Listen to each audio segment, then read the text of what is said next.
സാധിക്കുന്ന തരത്തിലുള്ള ലോക നിലവാരമുള്ള റോഡുകളോ സംവിധാനങ്ങളോ ഇല്ല. അഴുക്കുചാൽ പദ്ധതികൾ നടപ്പിലാക്കപ്പെട്ടിട്ടില്ല. മാലിന്യ സംസ്കരണം എന്നത് ഒരു സ്വപ്നം മാത്രമാണ്. മാലിന്യം വലിയ തോടിലൂടെയും കനോലി കനാലിലൂടെയും പുഴയിലൂടെയും വലിച്ചെറിഞ്ഞ് അവിടെയെല്ലാം ദുർഗന്ധപൂരിതമായിരിക്കുന്നു. ഈ ചാവക്കാട് ടൗണിൽ നിർമ്മിക്കാൻ ഉദ്ദേശിച്ച സ്റ്റേഡിയം ഇതുവരെ നിർമ്മിക്കപ്പെട്ടിട്ടില്ല. ഗുരുവായൂർ റെയിൽവേ കൊണ്ടുവന്നത് ശ്രീ കെ കരുണാകരൻ്റെ കാലത്താണ്. പിന്നീട് അത് പരിഷ്കരിക്കുകയോ നവീകരിക്കുകയോ ചെയ്തിട്ടില്ല. തിരുവങ്കടം പ്രദേശത്ത് ഒരു അണ്ടർപാസ് നിർമ്മാണം ആളുകളുടെ എത്രയോ കാലത്ത് ആവശ്യമാണ്, നിർമ്മിക്കപ്പെട്ടിട്ടില്ല. ഒരു റെയിൽവേ മേൽപ്പാലം അത്യന്താപേക്ഷിതമാണ്, പക്ഷേ അത് നിർമ്മിക്കുവാനുള്ള യാതൊരു നടപടികളും ഇതുവരെ സ്വീകരിക്കപ്പെട്ടിട്ടില്ല. അനേകം ആളുകൾ തീരപ്രദേശങ്ങളിലും പല കോളനികളിലും പട്ടയമില്ലാതെ കഴിഞ്ഞുകൂടുന്നു. അവർക്ക് പട്ടയം നൽകുവാൻ നടപടികൾ സ്വീകരിക്കപ്പെട്ടിട്ടില്ല. നാഷണൽ ഹൈവേ വികസനത്തിൻ്റെ ഭാഗമായി കുടിയൊഴിപ്പിക്കപ്പെടുന്നവരും വീട്ടുകാരും കടകമ്പോളങ്ങളും അനുഭവിക്കുന്ന പ്രയാസങ്ങൾ വളരെ രൂക്ഷമാണ്. എന്നാൽ ഈ പ്രദേശത്തെ ജനപ്രതിനിധിയോ ഭരണകക്ഷിയോ അതിനെ സഹായിക്കാതെ അവരെയെല്ലാം പുറമ്പോക്കിലേക്ക് എടുത്തെറിയുന്ന ഒരു സാഹചര്യം സംജാതമായി വരികയാണ്. ഇങ്ങനെ നൂറ് വികസന പ്രശ്നങ്ങളുണ്ട്. കുടിവെള്ളത്തിൻ്റെ ക്ഷാമം ഇത്ര രൂക്ഷമായ ഒരു മണ്ഡലം കേരളത്തിലില്ല. എത്രയോ പ്രദേശങ്ങളിലൂടെ ഞാൻ സഞ്ചരിച്ചപ്പോൾ തുറന്ന കാലിപ്പാത്രങ്ങൾ കാണിച്ചു തന്ന് സാറേ കുടിവെള്ളം തരൂ എന്നാവശ്യപ്പെട്ടിട്ടുള്ള ഒരു പ്രദേശമാണിത്. വെള്ളം ധാരാളമുള്ള പ്രദേശമാണ്. ഉപ്പുവെള്ളം കലർന്ന ചതുപ്പ് നിലങ്ങളും കായലും പുഴയും തോടും എല്ലാം കടലും ഇവിടെ ഉണ്ട്, ധാരാളമായിട്ടുണ്ട്. എല്ലാ സ്ഥലത്തും വെള്ളക്കെട്ടുള്ള പ്രശ്നമുണ്ട്. വെള്ളം സർവത്രയാണ്, പക്ഷേ കുടിക്കാനൊരു തുള്ളി വെള്ളമില്ല എന്ന നിർഭാഗ്യകരമായ അവസ്ഥയാണ് ഇവിടെ നിലവിലുള്ളത്. ഞാൻ ചോദിക്കട്ടെ, 15 വർഷമായി ഈ നിയോജക മണ്ഡലത്തെ പ്രതിനിധാനം ചെയ്യുന്ന ഇടതുപക്ഷ പ്രസ്ഥാനത്തിൻ്റെ വക്താവ് എന്തു ചെയ്തു? എങ്ങനെ ഒരു കോളേജ് ഇല്ലാതെ പോയി? എങ്ങനെ ഈ വികസനങ്ങൾ നടക്കാതെ പോയി എന്നുത്തരം പറയാൻ ഇടതുപക്ഷക്കാർക്ക് ബാധ്യതയുണ്ട്. അതിനവർ മറുപടി പറയുന്നില്ല, വിഷയങ്ങൾ മാറ്റി അവതരിപ്പിക്കുകയാണ്. ഇവിടെ ഈ ബാരിക്കേഡിന് ചാരി നിൽക്കുന്ന ആളുകൾ ആ ബാരിക്കേഡുകൾക്ക് തകരാറ് വരാത്ത വിധം അതിൽ നിന്ന് വിട്ടു നിൽക്കേണ്ടതാണ് എന്ന് നമ്മുടെ സുരക്ഷ നോക്കുന്ന നല്ലവരായ പോലീസ് ഉദ്യോഗസ്ഥന്മാർ ആവശ്യപ്പെട്ടിട്ടുണ്ട്. അതനുസരിക്കുന്നത് നമ്മുടെ നന്മക്ക് വേണ്ടിയാണ്. അങ്ങനെ എല്ലാവരും ചെയ്യണം എന്ന് അപേക്ഷിക്കുന്നു. ഐക്യജനാധിപത്യ മുന്നണി ഈ ഗുരുവായൂർ നിയോജക മണ്ഡലത്തിൽ ഇത്തവണ ജയിക്കും. ഒരു മാറ്റത്തിനു വേണ്ടി ആളുകൾ വോട്ട് ചെയ്യും. കേരളത്തിൽ UDF അധികാരത്തിൽ വരും. UDF കേരളത്തിൽ അധികാരത്തിൽ വരുമെന്നും ഐക്യജനാധിപത്യ മുന്നണി ജയിക്കും എന്നുമുള്ള വിവരം ആദരണീയനായ മുഖ്യമന്ത്രിക്ക് വരെ ലഭിച്ചു കഴിഞ്ഞപ്പോൾ അദ്ദേഹം വിമർശനത്തിൻ്റെ കുന്തമുന ഗുരുവായൂരിന് നേരെ തൊടുത്തു വച്ചിരിക്കുകയാണ്. ഒരു മുഖ്യമന്ത്രി കേരള സംസ്ഥാനത്തിൻ്റെ മുഴുവൻ മുഖ്യമന്ത്രിയാണ്. അദ്ദേഹം ഈ 140 അസംബ്ലി മണ്ഡലങ്ങളിൽ ചൂണ്ടിക്കാണിക്കുന്നത് ഗുരുവായൂരാണ്. കാരണം 15 വർഷം സ്വന്തം കയ്യിലിരുന്ന മണ്ഡലം നഷ്ടപ്പെടുവാൻ പോകുന്നു എന്ന യാഥാർത്ഥ്യം അദ്ദേഹം മനസ്സിലാക്കിയിരിക്കുന്നു. പൊതുജനം നമ്മുടെ കൂടെ അണിനിരന്നിരിക്കുകയാണ്. കഴിഞ്ഞ തവണ അവർക്ക് വോട്ട് ചെയ്തവർ പോലും ഇത്തവണ നമുക്ക് വോട്ട് ചെയ്യും. നിങ്ങളെല്ലാം ആഗ്രഹിക്കുന്നത് പോലെ, ഇവിടെ ചൂണ്ടിക്കാണിച്ചതുപോലെ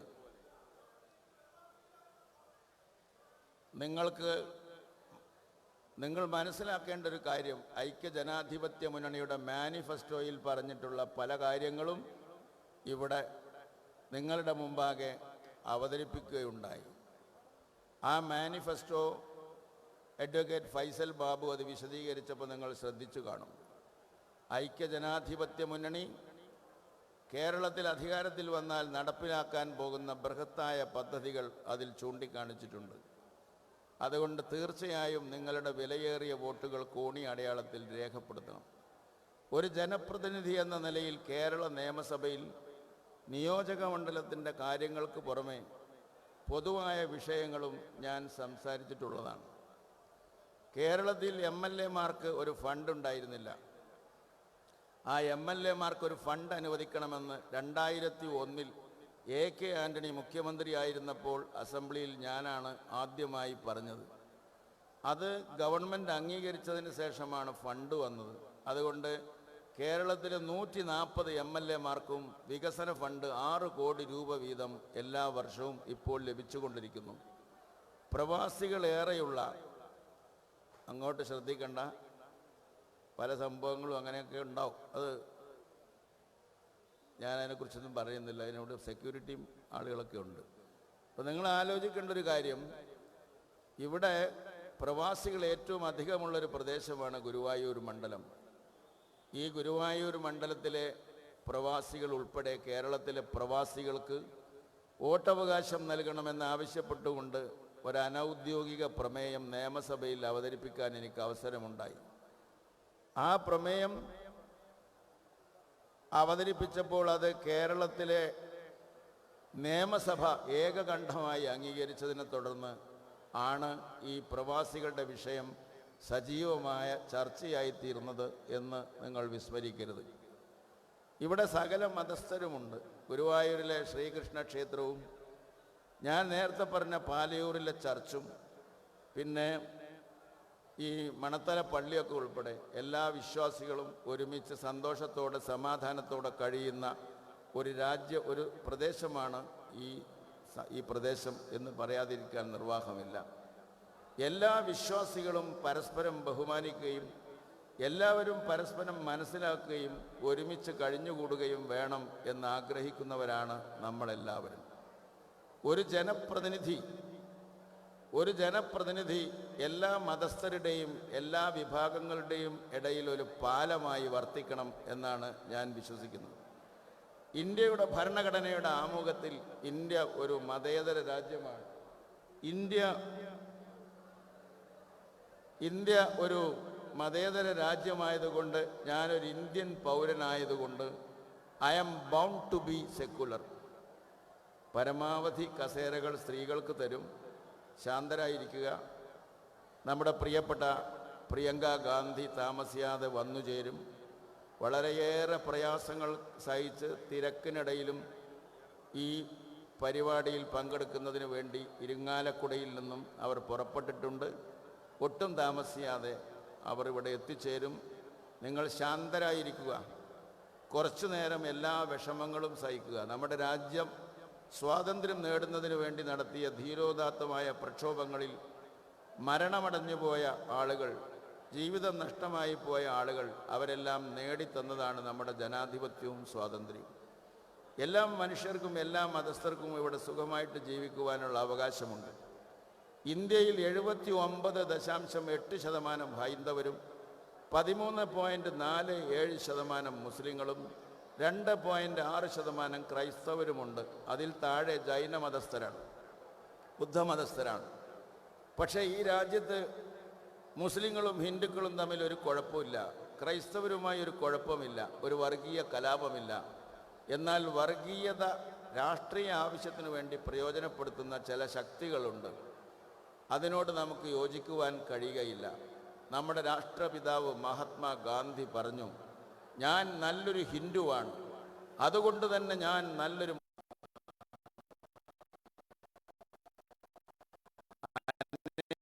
അനേകായിരം ഹൈന്ദവരും മുസ്ലിങ്ങളും തൊഴിലാളികളും കൃഷിക്കാരും വിദ്യാർത്ഥികളും ബ്രിട്ടീഷുകാരൻ്റെ തോക്കിന് മുമ്പിലും സ്വന്തം ജീവൻ ബലിയർപ്പിച്ചവരുണ്ടെങ്കിലും നമ്മുടെ പ്രിയങ്കരനായ രാഷ്ട്രപിതാവ് ഈ രാജ്യത്തിനു വേണ്ടി ജീവൻ ബലിയർപ്പിച്ചു. നെഞ്ചിൽ വെടിയേൽക്കെ ഒരു വൃദ്ധ ഹൃദയം വാർത്ത രക്തസങ്കീർത്തനത്തോട് ചോദിക്കുക എന്ന് മഹാത്മാഗാന്ധിയെക്കുറിച്ച് മധുസൂദനൻ നായർ എഴുതിയൊരു വരികളുണ്ട്. നെഞ്ചിൽ വെടിയേൽക്കെ ഒരു വൃദ്ധ ഹൃദയം വാർത്ത രക്തസങ്കീർത്തനത്തോട് ചോദിക്കുക, ആരാണ് നിൻ സോദരൻ? ഗാന്ധിജി പറഞ്ഞു, ജനാധിപത്യം എന്താണെന്നതിന് ഗാന്ധിജിയുടെ വിശദീകരണമുണ്ടായിരുന്നു. അദ്ദേഹം പറഞ്ഞു, നിങ്ങളിൽ ഒരാൾ ഒരു ഓട്ട മത്സരത്തിൽ ഒന്നാമനായി തീർന്നാൽ മറ്റു പലരും നിങ്ങളുടെ കൂടെ ഓടാനുണ്ടായിരുന്നത് കൊണ്ടാണ് നിങ്ങൾ ഒന്നാമനായി തീർന്നത് എന്ന് മനസ്സിലാക്കലാണ് ജനാധിപത്യം. ഒരാൾ ഒറ്റക്കോടിയാൽ ഒരിക്കലും ഒന്നാമനാവുകയില്ല.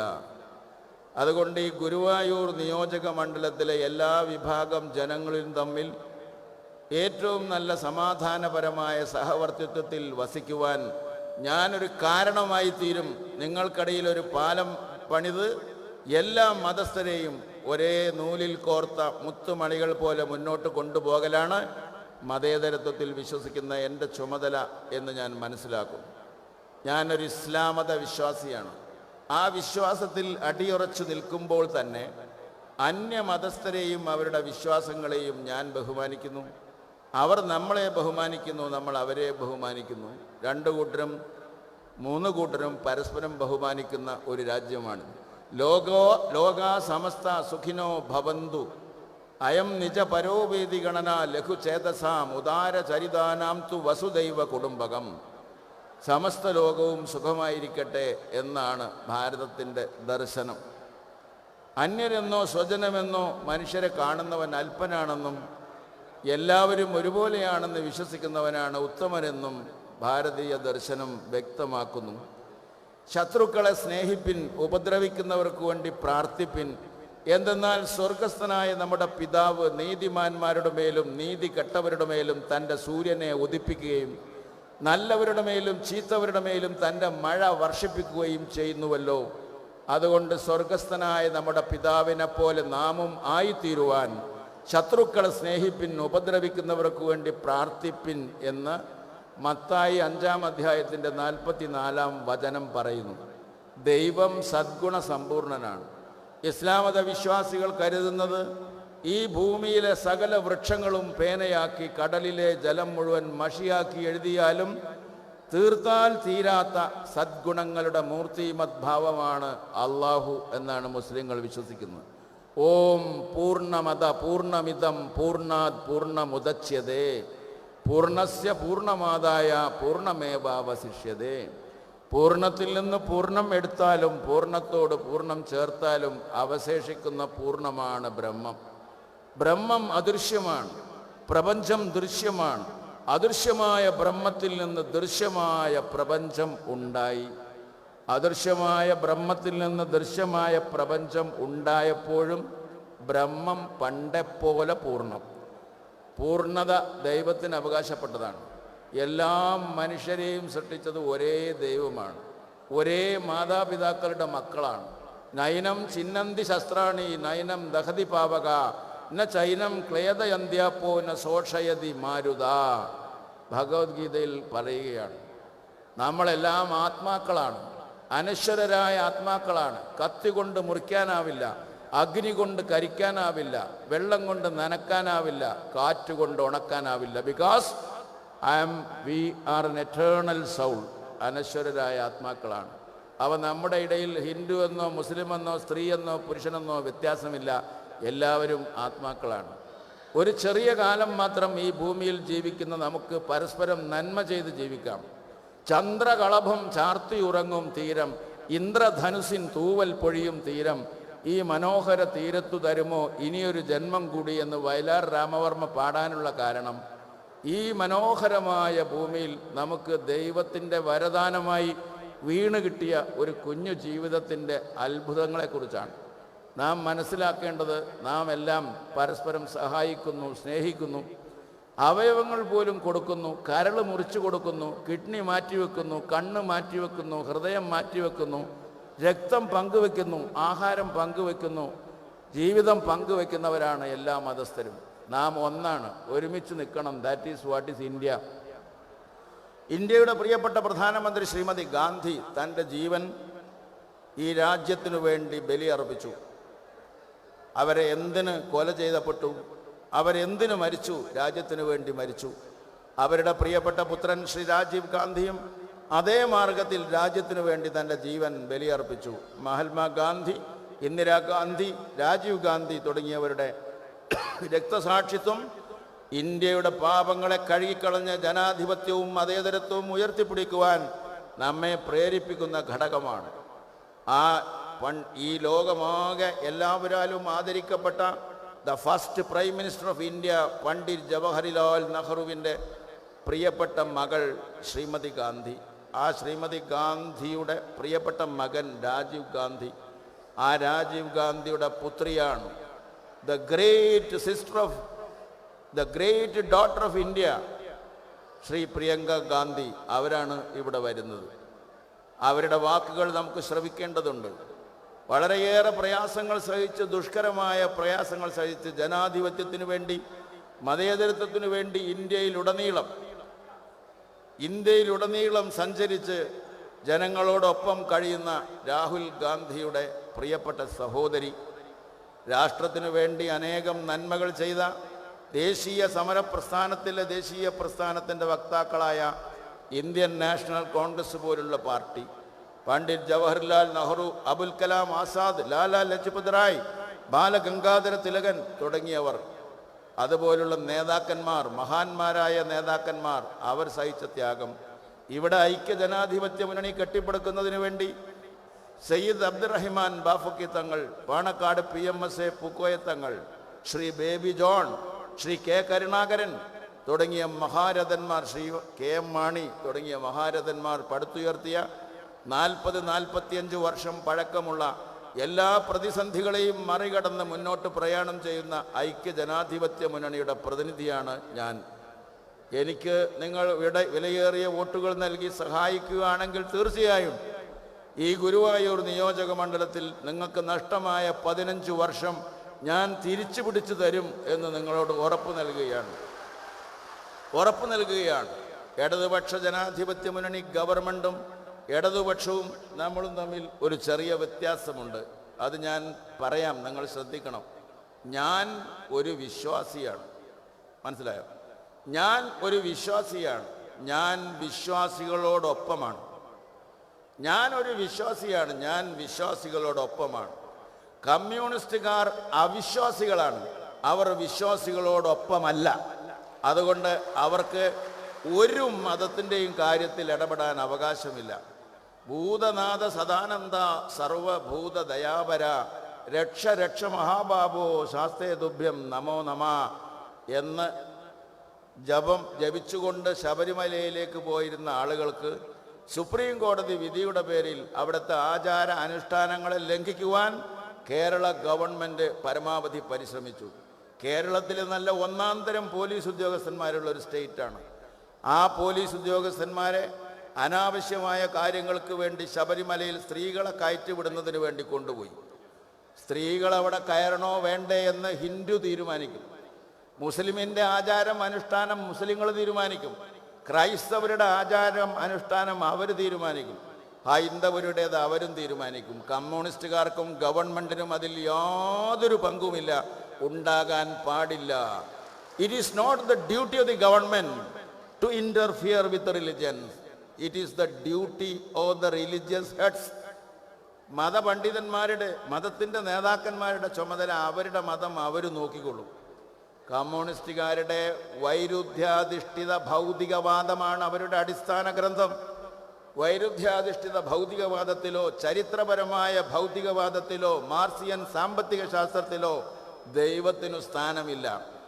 ഈ ഗോചര പ്രപഞ്ചത്തിന് അതീതമായ ഒരു ശക്തിയെ പരോക്ഷമായി പോലും മാർക്സിസം അംഗീകരിക്കുന്നില്ല എന്ന് മാർക്സിസം തുടർന്നു പറയുന്നു. മാർക്സിസം അതൊന്നും അംഗീകരിക്കുന്നില്ലെങ്കിൽ, ദൈവമില്ലെങ്കിൽ പിന്നെ തട്ടിപ്പും നേരത്തെ ഇവിടെ പറഞ്ഞതുപോലെ അടവും നയവുമാണ്. അതുകൊണ്ടാണ് ശബരിമലയിൽ ഇടപെട്ടത്, അതുപോലെ ഇസ്ലാമിക ശരീഅത്തിൽ ഇടപെട്ടത്, ക്രൈസ്തവരുടെ കാര്യങ്ങളിൽ ഇടപെടുന്നത്. ഗവൺമെൻറ്റിൻ്റെ ജോലി നല്ല റോഡുകൾ നിർമ്മിക്കുക, വിമാനത്താവളം ഉണ്ടാക്കുക, തുറമുഖമുണ്ടാക്കുക, ഹാർബർ നിർമ്മിക്കുക, വെള്ളം കൊടുക്കുക, ഭക്ഷണം കൊടുക്കുക, വീട് കൊടുക്കുക, വിദ്യാഭ്യാസം കൊടുക്കുക, ചികിത്സ കൊടുക്കുക, ഇതൊക്കെയാണ് ഒരു ഗവൺമെൻറ് ജോലി. ശബരിമലയിലേക്ക് പെണ്ണിനെ കയറ്റൽ സർക്കാരിൻ്റെ പണിപ്പെട്ടതല്ല. You should not do it. അതുകൊണ്ട് ശക്തമായ തിരിച്ചടി ഈ രാജ്യത്തെ വിശ്വാസികൾ കൊടുത്തു. കമ്മ്യൂണിസ്റ്റുകാർ ഭരിച്ച ഏതൊരു രാജ്യത്താണ് ഒരു മതവിശ്വാസിയെ വെച്ച് പൊറപ്പിച്ചിട്ടുള്ളത്? അവർ Soviet Union, Czechoslovakia, Hungary, Bulgaria, Romania, Poland, Yugoslavia, കിഴക്കൻ ജർമ്മനി, അൽബേനിയ, മംഗോളിയ തുടങ്ങിയ രാജ്യങ്ങളിൽ ഭരിച്ചിരുന്നു. ആ ഭരണമൊക്കെ എവിടെ പോയി? UDF കളഞ്ഞതല്ല, അവിടത്തുകാർ അവരെ വലിച്ചു താഴെയിട്ടതാണ്. മനുഷ്യരുടെ പ്രാഥമിക ആവശ്യങ്ങൾ പോലും നിർവഹിക്കാൻ അവർക്ക് കഴിയാത്തത് കൊണ്ട് സംഭവിച്ചതാണ്. ചൈനയിൽ നിന്ന് പുറന്തള്ളപ്പെടുന്ന ഉയ്ഗൂർ മുസ്ലിങ്ങളെ കുറിച്ച് അറിയാം. സോവിയറ്റ് റഷ്യയിലാണ് ബുഖാറ എന്നൊരു സ്ഥലമുള്ളത്.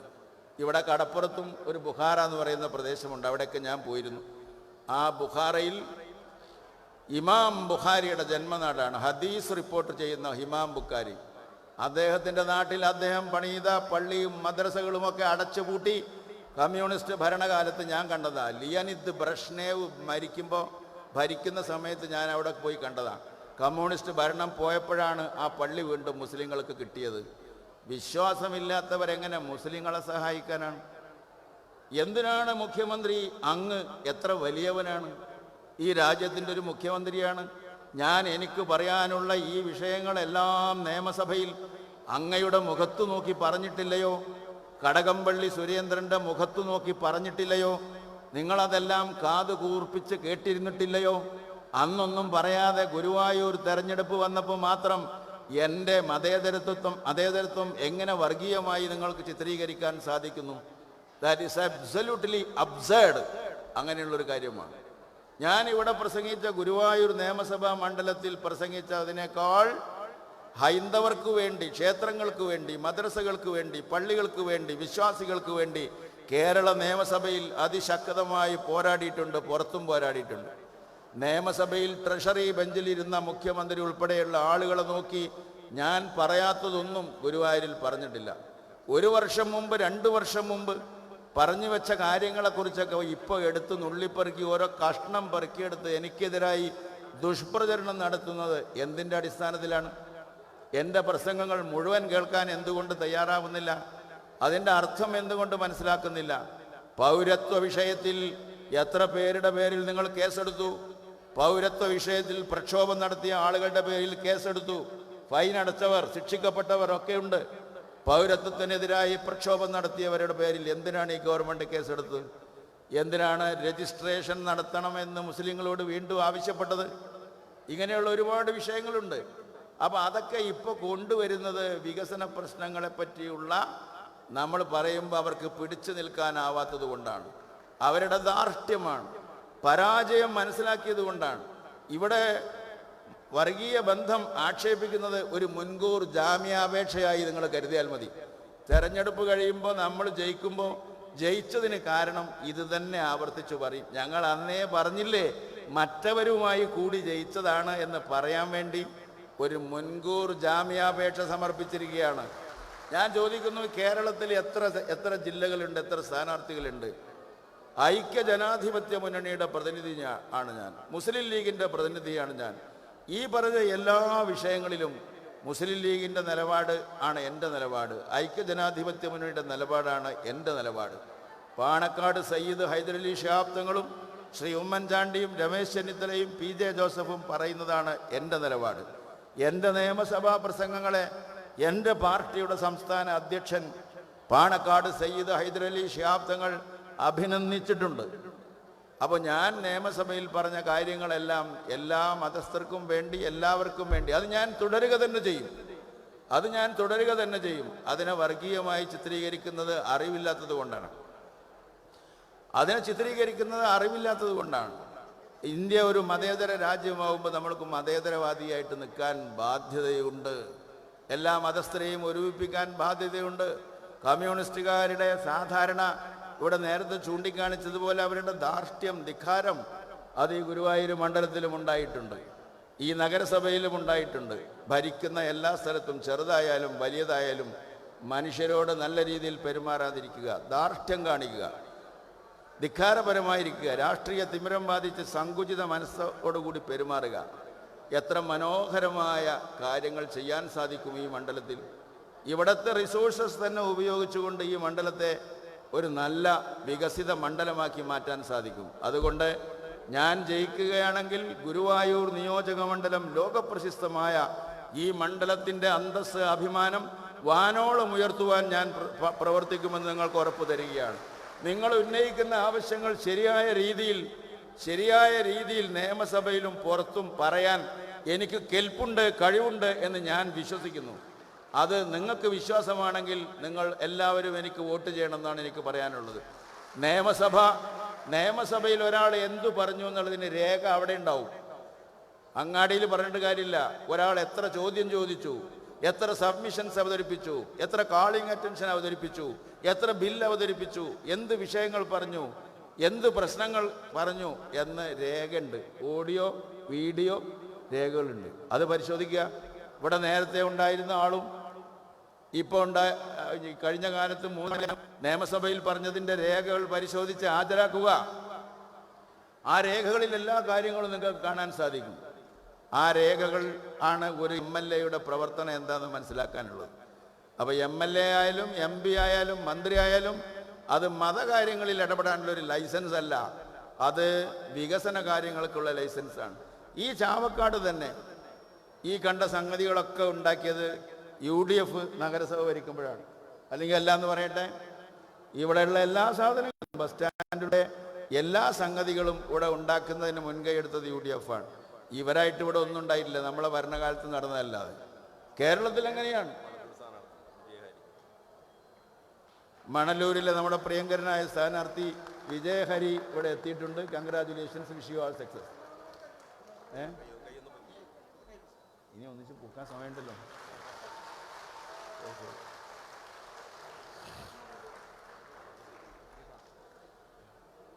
അപ്പൊ ഇവിടെ ഐക്യജനാധിപത്യ മുന്നണി കേരളം ഭരിക്കുന്ന സമയത്ത് നമ്മുടെ ഗവൺമെൻറ് ഈ UDF ആണ് കേരളത്തിലെ എല്ലാ സർവകലാശാലകളും സ്ഥാപിച്ചിട്ടുള്ളത്.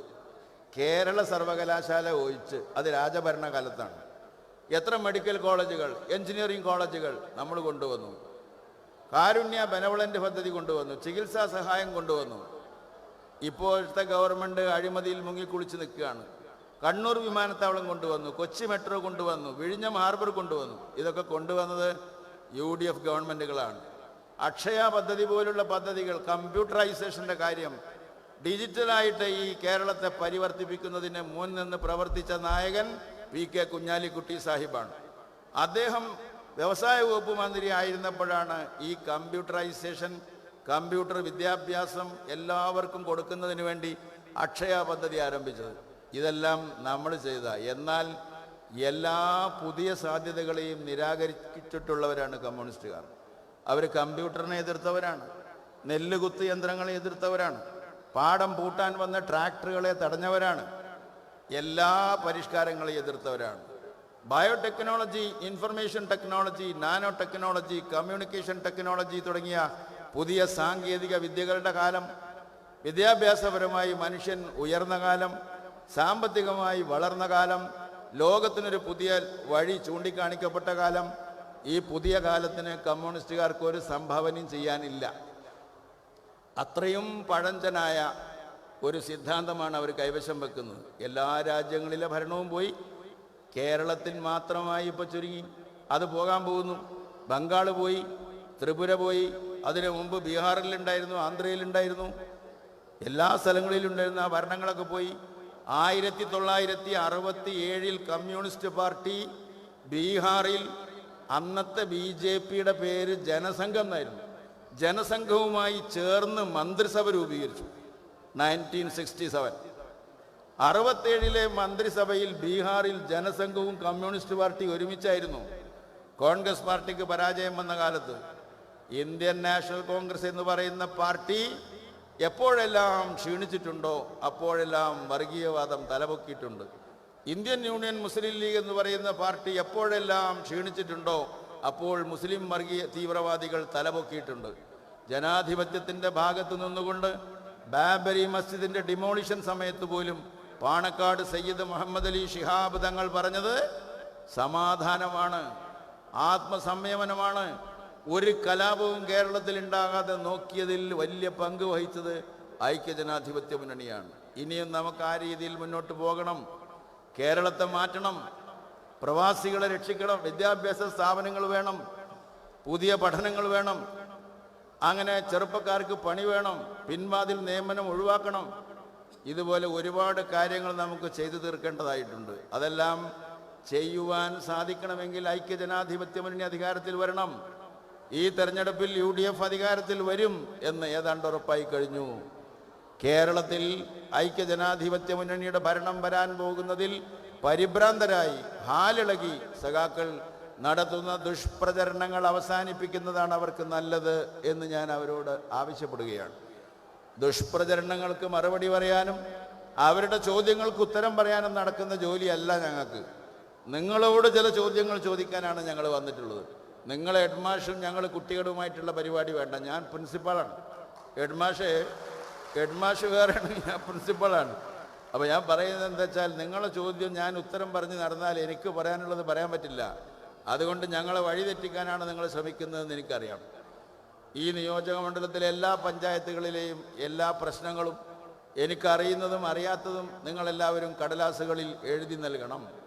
അവയെല്ലാം പരിശോധിച്ച് അതിൽ നിന്നെല്ലാം ക്രോഡീകരിച്ച് ഒരു സമഗ്രമായ വികസന പദ്ധതി ഗുരുവായൂരിന് വേണ്ടി ആവിഷ്കരിക്കും എന്ന് ഉറപ്പ് പറയുവാൻ ഞാൻ ആഗ്രഹിക്കുകയാണ്. ആ പദ്ധതി നടപ്പിലാകുന്നതോടുകൂടി ഗുരുവായൂരിൻ്റെ മുഖം മാറും, ഗുരുവായൂരിന് മാറ്റം വരും, കുടിവെള്ള പ്രശ്നങ്ങൾ പരിഹരിക്കപ്പെടും. ഒരുപാട് വിഷയങ്ങൾ അതുപോലെയുണ്ട്. ഗവൺമെൻറ് കോളേജ് എന്തായാലും ഉണ്ടാകും, അതിനൊന്നും താമസമില്ല. അതുപോലുള്ള പ്രധാനപ്പെട്ട വിഷയങ്ങൾ കൈകാര്യം ചെയ്യുന്നതിന് നിങ്ങളുടെ സഹായ സഹകരണങ്ങൾ എപ്പോഴും എനിക്കാവശ്യമാണ്. ഞാൻ നിങ്ങളോടൊപ്പം ഉണ്ടാകും. കക്ഷി രാഷ്ട്രീയ ജാതി മത ഭേദമന്യേ നിങ്ങളോടൊപ്പം നിന്ന് പ്രവർത്തിക്കുവാൻ എന്നെ കോണി അടയാളത്തിൽ വോട്ട് രേഖപ്പെടുത്തി നിങ്ങൾ വിജയിപ്പിക്കണമെന്ന് മാത്രം ഒരിക്കൽ കൂടി അപേക്ഷിച്ചുകൊണ്ട് ഞാൻ എൻ്റെ വാക്കുകൾ അവസാനിപ്പിക്കുന്നു. ജയ് ഹിന്ദ്.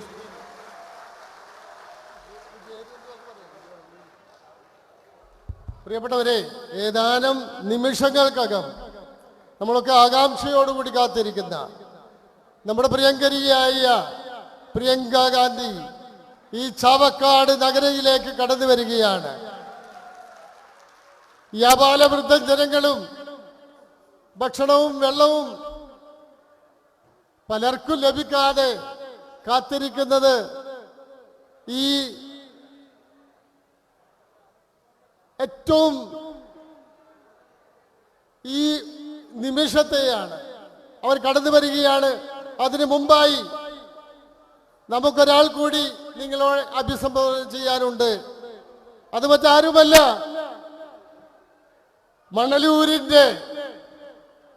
മണലൂർ നിയോജക മണ്ഡലത്തിന്റെ പ്രതീക്ഷയായി കഴിഞ്ഞ നാളുകളിൽ നമുക്ക് നഷ്ടപ്പെട്ടു പോയ മണലൂരിനെ കൂടി തിരിച്ചു പിടിക്കുകയല്ല, അവിടെ വിജയക്കൊടി നാട്ടാൻ നമുക്ക് വിജയഹരിയുണ്ട്. ആ വിജയഹരിയെ സ്നേഹപൂർവ്വം നിങ്ങളെ അഭിസംബോധന ചെയ്തതിനു വേണ്ടി ക്ഷണിക്കുകയാണ്.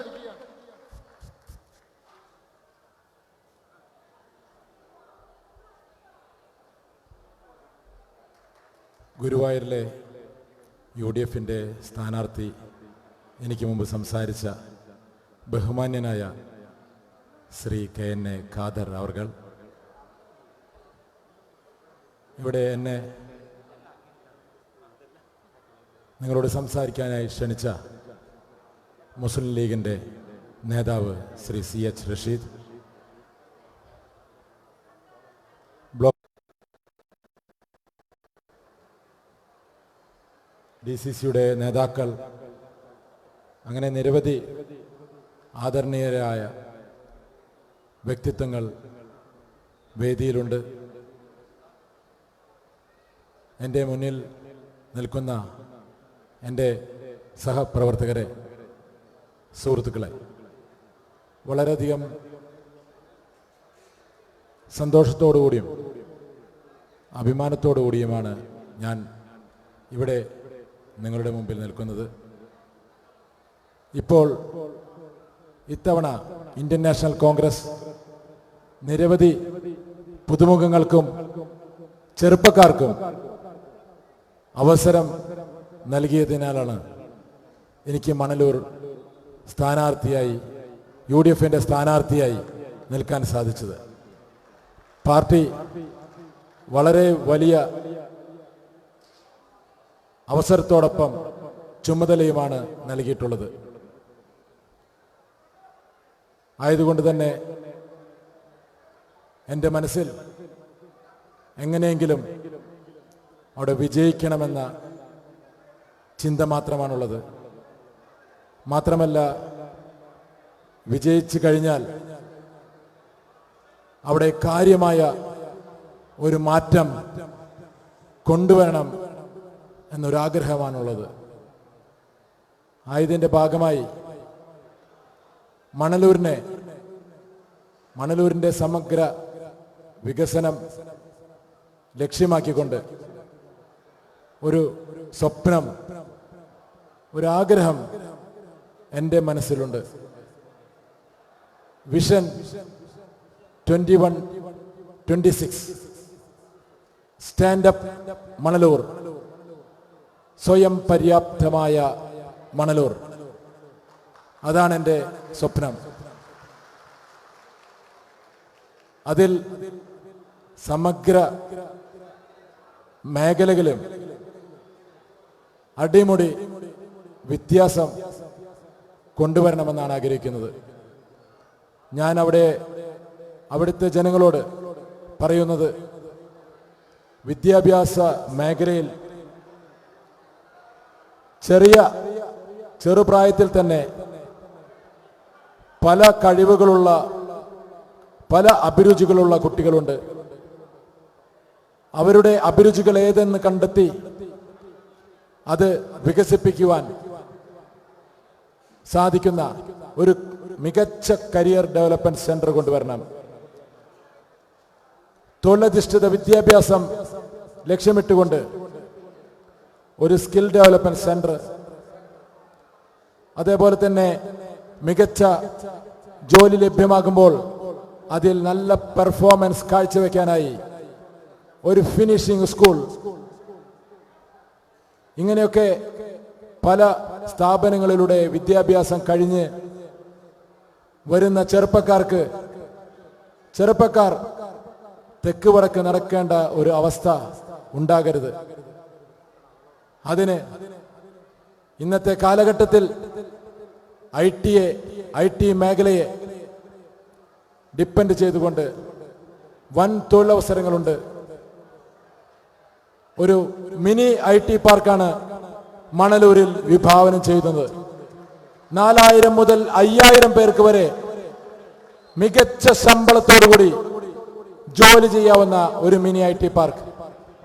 അത് നമ്മളുടെ കേരളത്തിലെ സ്മാർട്ട് സിറ്റിയുമായും, കൊച്ചിയിലുള്ള സ്മാർട്ട് സിറ്റിയുമായും, തിരുവനന്തപുരത്തെ ടെക്നോ പാർക്കുമായും, കോഴിക്കോട്ടെ സൈബർ പാർക്കുമായും കണക്ട് ചെയ്തുകൊണ്ട് അവിടെ ലക്ഷക്കണക്കിന് ആളുകളാണ് ജോലി ചെയ്യുന്നത്. അവിടുത്തെ കുറച്ച് ജോലികൾ നമ്മളിവിടെ വാങ്ങിക്കൊണ്ട് നമ്മുടെ മണലൂരിലെ ചെറുപ്പക്കാർക്ക് മികച്ച വരുമാനം ലഭ്യമാക്കുക എന്നുള്ള പദ്ധതി. അതേപോലെ തന്നെ പരമ്പരാഗതമായ തൊഴിൽ ചെയ്യുന്ന ധാരാളം ആളുകളുണ്ട് മണലൂരിൽ.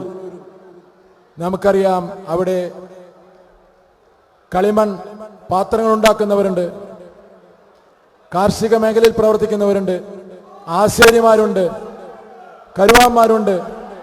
അങ്ങനെ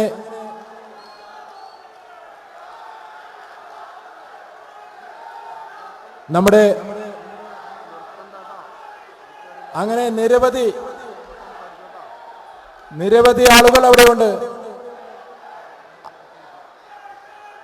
നമ്മളേറെ കാത്തിരുന്ന ഇന്ത്യയുടെ അഭിമാനം, നമ്മളുടെ പ്രിയങ്കരിയായ ബഹുമാന്യയായ നേതാവ് ശ്രീമതി പ്രിയങ്ക ഗാന്ധി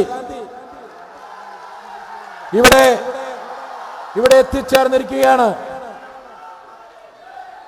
നമ്മളെല്ലാവരും എഴുന്നേറ്റ് നിന്നുകൊണ്ട് കയ്യടിച്ച് അവരെ സ്വാഗതം ചെയ്യണമെന്ന് അഭ്യർത്ഥിക്കുകയാണ്. വളരെ ബഹുമാന്യയായ പ്രിയങ്കാജി ഇവിടെ എത്തിയിരിക്കുകയാണ്.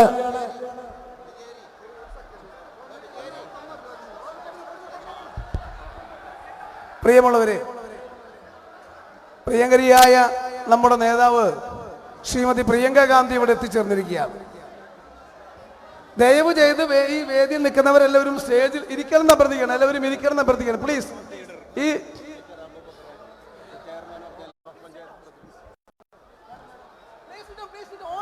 Honorable respected leader Priyanka ji, our honorable MP Sri T.N. Prathapan,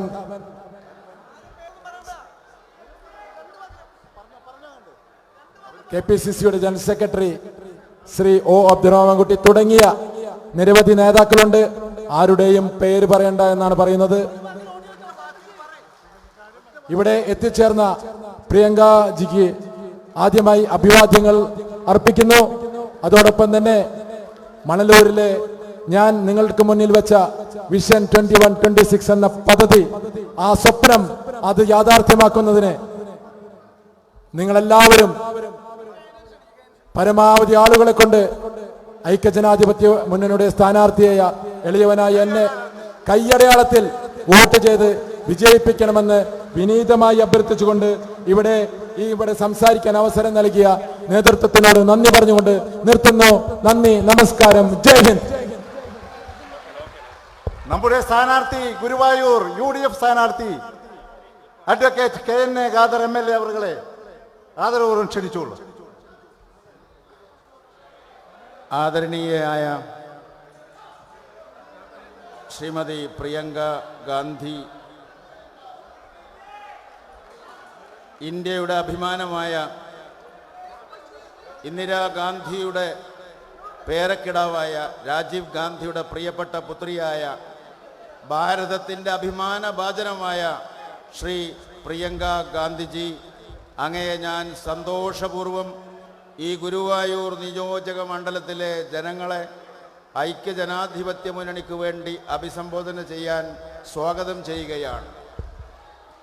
ഈ നിയമസഭാ നിയോജക മണ്ഡലത്തിൽ നിന്നും മത്സരിക്കുന്ന എനിക്ക് വോട്ട് നൽകണമെന്ന് അഭ്യർത്ഥിക്കുവാൻ വളരെ ഏറെ ബുദ്ധിമുട്ടുകൾ സഹിച്ച് ഇവിടെ എത്തിച്ചേർന്നതിന് ഞാനും എൻ്റെ പ്രസ്ഥാനവും ഐക്യജനാധിപത്യ മുന്നണിയും ഈ കൂടി നിൽക്കുന്ന 10,000-കണക്കായ ആളുകളെ സാക്ഷി നിർത്തി അവരോട് നന്ദി രേഖപ്പെടുത്തുന്നു. നമ്മുടെ രാജ്യത്തിൻ്റെ ഭാവി, മതേതരത്വത്തിൻ്റെ ഭാവി, ജനാധിപത്യത്തിൻ്റെ ഭാവി, ഇന്ത്യയുടെ ഭാവി അവരുടെ കരങ്ങളിൽ സുരക്ഷിതമാണ് എന്ന് ഞങ്ങളെല്ലാവരും വിശ്വസിക്കുന്നു. പ്രിയപ്പെട്ട ശ്രീമതി പ്രിയങ്ക ഗാന്ധിജി, അവിടുന്ന് തീർച്ചയായും ഈ കേരള സംസ്ഥാനത്തെ ഐക്യജനാധിപത്യ മുന്നണിയുടെ വിജയത്തിനു വേണ്ടി നടക്കുന്ന ഈ പ്രവൃത്തികളൊന്നും വൃഥാവിലാവുകയില്ല. ഐക്യജനാധിപത്യ മുന്നണിയെ വീണ്ടും അധികാരത്തിലേറ്റുന്നതിൽ ശ്രീമതി പ്രിയങ്ക ഗാന്ധിജി വലിയ പങ്ക് വഹിക്കും എന്ന് എനിക്ക് നല്ല ഉറപ്പുണ്ട്. മതേതരത്വത്തിൻ്റെ ശത്രുക്കളെയും ജനാധിപത്യത്തിൻ്റെ ശത്രുക്കളെയും പരാജയപ്പെടുത്തി ഐക്യത്തോടുകൂടി ഇന്ത്യൻ ജനതയെ കക്ഷി രാഷ്ട്രീയ ജാതി മത ഭേദമന്യേ ഒരുമിപ്പിച്ച് നിർത്തി മുന്നോട്ട് കൊണ്ടുപോകുവാൻ പ്രിയപ്പെട്ട പ്രിയങ്ക ഗാന്ധിജിക്കും ഇന്ന് മാത്രമേ സാധിക്കുകയുള്ളൂ എന്ന് മാത്രം ഇവിടെ പറഞ്ഞുകൊണ്ട് ഞാൻ അവരെ ഈ സമ്മേളനത്തെ അഭിസംബോധന ചെയ്യുന്നതിന് വേണ്ടി ക്ഷണിക്കുകയാണ്. Dear Priyanka Gandhiji, the great daughter of India, the granddaughter of Srimati Gandhi, we are proud of you. We are proud of you, and I hereby invite Srimati Priyanka Gandhiji to address this mammoth rally. The Prasangam Jyoti Vijaykumar translate ചെയ്യുന്നതാണ്. She is also invited. She is my close friend. She is a good translator.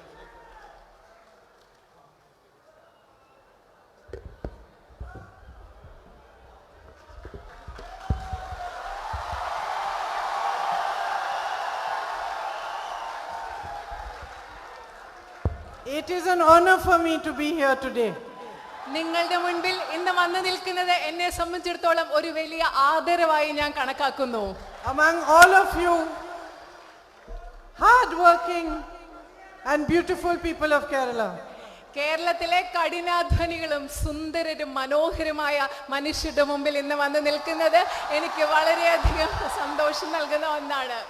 Wherever in the world I go, wherever in the world I go, when I see that there is a person from Kerala in charge, when I see him working at a shop or I see him anywhere else in an office, at a company, I know that he is a diligent, hard-working man and I know that he is trustworthy and reliable. ഞാൻ ലോകത്തിന്റെ ഏത് ഭാഗത്ത് പോകുമ്പോഴും ഏതെങ്കിലും ഒരു കമ്പനിയിലോ ഏതെങ്കിലും ഒരു കടയിലോ ഒരു മലയാളി ജോലി ചെയ്യുന്നു എന്നറിയുമ്പോൾ ആ വ്യക്തിയെ കാണുന്നതിന് മുമ്പ് എനിക്കറിയാം ബുദ്ധിയുള്ള ആളാണ്, വളരെയധികം കഠിനാധ്വാനിയായ ആളാണ്, വിശ്വസിക്കാവുന്ന ആളാണ് എന്ന് മലയാളികളെ കാണുന്നതിന് മുമ്പ് എനിക്ക് പറയാൻ സാധിക്കും. So I am very happy to be here today because I deeply respect the people of Kerala. എനിക്ക് ഇന്ന് നിങ്ങളുടെ മുൻപിൽ നിൽക്കാൻ വളരെയധികം സന്തോഷമുണ്ട്. കാരണം കേരളത്തിലെ ജനങ്ങളെ ഞാൻ ആഴത്തിൽ ബഹുമാനിക്കുന്നു. And with respect, I would like to welcome Shri T.N. Pratapan ji, Shri M.P. Vincent ji, Shri Abdul Rahman Kutti ji, Shri Joseph Chaliseri ji, all the other leaders present on the dais, and our two candidates, Advocate K.N.A. Khadar ji and Shri Vijay Hari ji. അതുകൊണ്ട് ഈ ബഹുമാനത്തോടു കൂടി തന്നെ വേദിയിലിരിക്കുന്ന കോൺഗ്രസിന്റെയും UDF-ന്റെയും എല്ലാ നേതാക്കളും നിങ്ങളുടെ സ്ഥാനാർത്ഥികളായ UNA ഖാദർജിയെയും Shri Vijay രവിയെയും ഞാൻ സ്നേഹത്തോടു കൂടി ഇവിടെ സ്വാഗതം ചെയ്യാൻ ആഗ്രഹിക്കുന്നു. Shri KNA ഖാദർജി. Kerala belongs to you. Keralam നിങ്ങളുടെ സ്വന്തമാണ്, നിങ്ങളുടേതാണ്. You built it with your hard work. നിങ്ങളുടെ കഠിനാധ്വാനം കൊണ്ട് കേരളത്തെ നിർമ്മിച്ചെടുത്തത് നിങ്ങളാണ്. You are the people on whose shoulders this state stands. Keralam എന്ന് പറയുന്നത് നിങ്ങളാണ്, നിങ്ങളുടെ ചുമലുകളിലാണ് കേരളം എന്ന ഈ സംസ്ഥാനം നിലനിൽക്കുന്നത്. It is the workers of Kerala, the fishermen of Kerala, those who run the industries of Kerala, those who migrate from here, go outside to build a future for themselves and send you resources to build your own, that own Kerala. It is them who have made it. It is them to whom the state and its resources belong.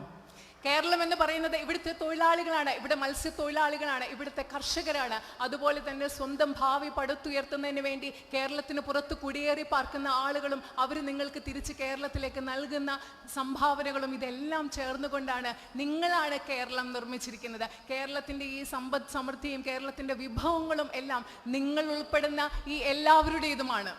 And in this journey to build your state, the Congress party has been an old friend. നിങ്ങൾ കേരളത്തെ നിർമ്മിച്ചെടുക്കുക എന്ന് പറയുന്ന ഈ നിങ്ങളുടെ ഈ യാത്രയിൽ Congress party വളരെ പഴക്കമുള്ള ഒരു സുഹൃത്തായി നിങ്ങളോടൊപ്പമുണ്ട്. It is in 1921 that the Congress party put out a call for the united state of Kerala. 1921 Congress party ഒരു ഐക്യ കേരളം എന്ന ആഹ്വാനം ഇവിടെ നടത്തിയത്. And it is the Congress party which in 2021 today wants to give you a plan, a vision for the future of Kerala. ഇന്ന് 2021 അതേ കോൺഗ്രസ് പാർട്ടിയാണ് നിങ്ങൾക്ക് കേരളത്തിന്റെ ഭാവിക്ക് വേണ്ടി നിങ്ങൾക്കൊരു കാഴ്ചപ്പാടും നിങ്ങൾക്കൊരു ചിന്താഗതിയും നൽകാൻ ആഗ്രഹിക്കുന്നത്. How do we plan to do this? നമ്മൾ എങ്ങനെയാണ് ഇത് നടക്കാൻ ആസൂത്രണം ചെയ്യുന്നത്? Well, we thought that the best people to ask were the people of Kerala themselves. ഞങ്ങൾ ഇതിനെക്കുറിച്ച് ചിന്തിച്ചപ്പോൾ ഞങ്ങൾക്ക് മനസ്സിലായി ഇതിനെക്കുറിച്ച് ചോദിക്കാൻ ഏറ്റവും നല്ല ആളുകൾ എന്ന് പറയുന്നത് കേരളത്തിലെ ജനങ്ങളാണ്. So for many months, leaders and workers of the Congress party met with all different society sections of Kerala's society, with the fisher folk, with people who run the industries, small industries and businesses of Kerala, with women, and had discussions on what it is that you really want. What are your problems and how can we resolve them? ഈ ഉദ്ദേശം വെച്ചുകൊണ്ട് കേരളത്തിലെ കോൺഗ്രസ് പാർട്ടിയുടെ പ്രവർത്തകരും നേതാക്കളും കഴിഞ്ഞ ഏതാനും മാസങ്ങളായി കേരള സമൂഹത്തിലെ വിവിധ ജനങ്ങളുമായി, മത്സ്യത്തൊഴിലാളികളുമായി, സ്ത്രീകളുമായി ഒക്കെ സംസാരിച്ചുകൊണ്ട് നിങ്ങളുടെ പ്രശ്നങ്ങൾ എന്താണ്, ആ പ്രശ്നങ്ങൾ പരിഹരിക്കുന്നതിന് നിങ്ങൾക്ക് എന്ത് പരിഹാരമാണ് വേണ്ടത് എന്നതിനെപ്പറ്റി നിങ്ങളോട് ചർച്ച നടത്തുകയുണ്ടായി. On the basis of these discussions, the UDF government has produced this vision document. ഈ ചർച്ചകളുടെ അടിസ്ഥാനത്തിലാണ് UDF ഗവൺമെന്റ് കേരളത്തിന്റെ ഭാവിയെക്കുറിച്ച് പറയുന്ന ഒരു രേഖ, പ്രകടന പത്രിക നിങ്ങളുടെ മുൻപിൽ കൊണ്ടുവരുന്നത്. And I want to spell out to you some of the most important things that are going to be in the document through which we have envisioned the future of Kerala if the UDF comes to power. UDF government അധികാരത്തിൽ വന്നാൽ കേരളത്തിന്റെ ഭാവി എങ്ങനെ വരണം എന്ന് തീരുമാനിക്കുന്നതിന് വേണ്ടി നിങ്ങളുടെ മുൻപിൽ കൊണ്ടുവന്നിട്ടുള്ള പ്രകടന പത്രികയിലെ ഏതാനും പ്രധാനപ്പെട്ട ചില കാര്യങ്ങൾ നിങ്ങളോട് ഞാൻ പറയാൻ ആഗ്രഹിക്കുന്നു. So the first and most important thing that we realized is that you have been through a lot of pain and suffering in the last 5 years. ആദ്യം അതുപോലെ തന്നെ ഏറ്റവും പ്രധാനപ്പെട്ടതായി ഞങ്ങൾ മനസ്സിലാക്കിയത് കഴിഞ്ഞ 5 വർഷങ്ങളായി നിങ്ങൾ ധാരാളം വേദനയിലൂടെയും ബുദ്ധിമുട്ടിലൂടെയും കടന്നുപോയിട്ടുണ്ടെന്ന് ഞങ്ങൾ മനസ്സിലാക്കുന്നു.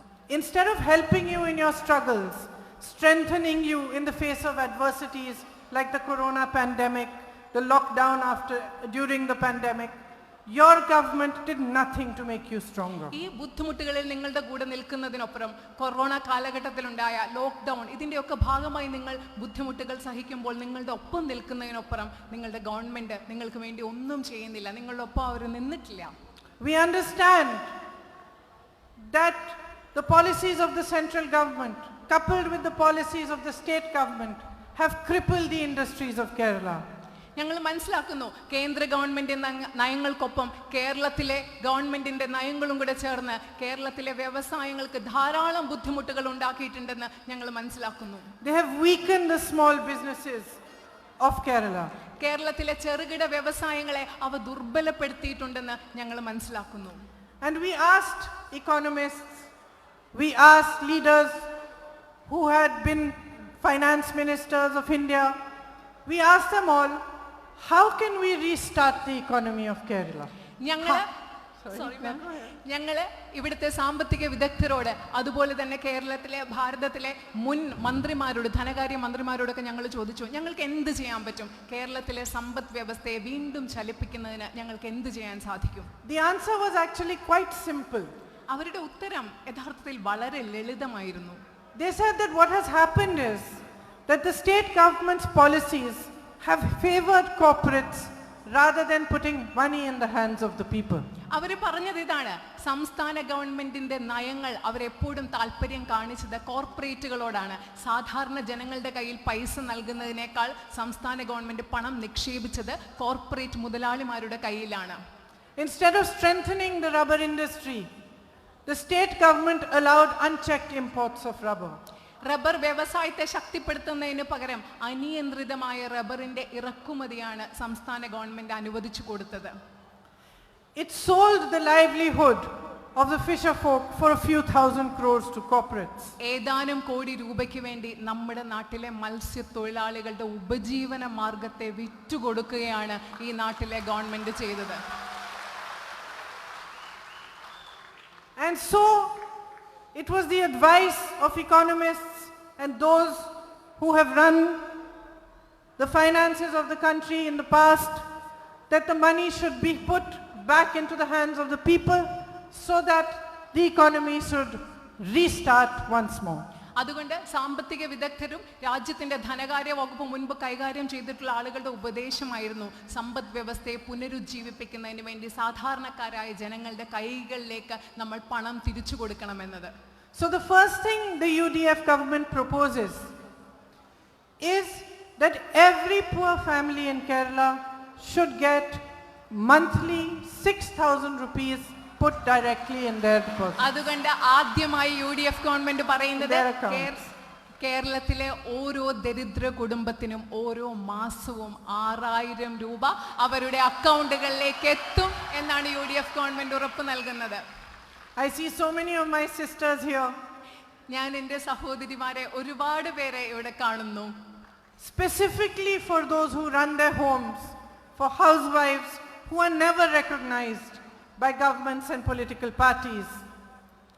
പ്രത്യേകമായിട്ട് നമ്മുടെ നാട്ടിലെ വീട്ടമ്മമാർ, നിങ്ങളെ പോലെയുള്ള വീട്ടമ്മമാർ, രാഷ്ട്രീയ പാർട്ടികളും ഗവൺമെന്റുകളും ഒരിക്കലും അംഗീകരിക്കാത്ത നമ്മുടെ വീട്ടമ്മമാർക്ക് വേണ്ടി The UDF proposes that even if you don't fall into the Nyaya scheme, if you are a housewife between 40 and 60 years of age, you should also get 2,000 rupees in your account directly every month. UDF വിചാരിക്കുന്നത് നമ്മുടെ വീട്ടമ്മമാർക്ക് ന്യായ പദ്ധതിയുടെ പരിധിയിൽ വരാത്ത 40-നും 60-നും ഇടയിൽ പ്രായമുള്ള നമ്മുടെ വീട്ടമ്മമാർക്ക് ഓരോ മാസവും നിങ്ങളുടെ അക്കൗണ്ടുകളിലേക്ക് 2,000 രൂപ ഉറപ്പ് നൽകും എന്ന് UDF നിങ്ങളോട് പറയുന്നു.